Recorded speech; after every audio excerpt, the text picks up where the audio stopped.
The Kinabatangan River is a river in Sabah, Malaysia. It is the second longest river in Malaysia with a length of 560 km from its headwater in the mountain of Southern Sabah to its outlets at Sulusi east of Sandakan. Kinabatangan is known for its remarkable wildlife and fascinating habitats such as limestone cave at Gamatong Hill, dryland forest, riverine forest, freshwater swamp forest, oxbow lakes and salty mangrove swamp near the coast.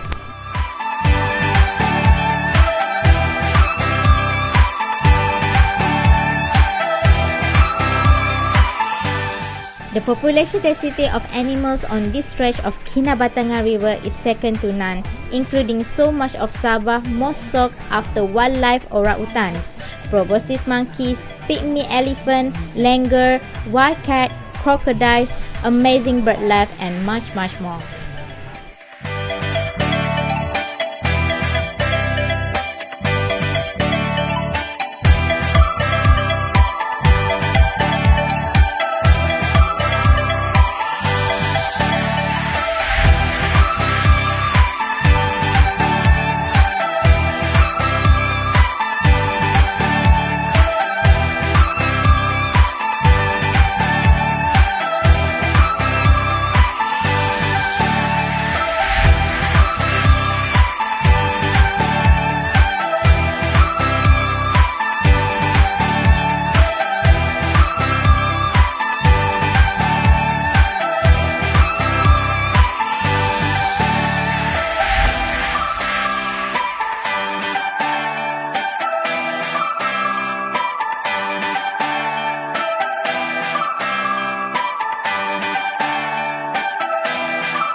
There are many activities you can do at Kinabatangan River, such as afternoon river cruise to Kinabatangan, private Sandakan tour and orangutan sanctuary with lunch, Sepilo Orangutan and Sandakan City tour, Sepilo and Borneo Sunbear and Labuk Bay Wildlife Sanctuaries. And if you guys want to know more, you can check out all these activities at watif.com.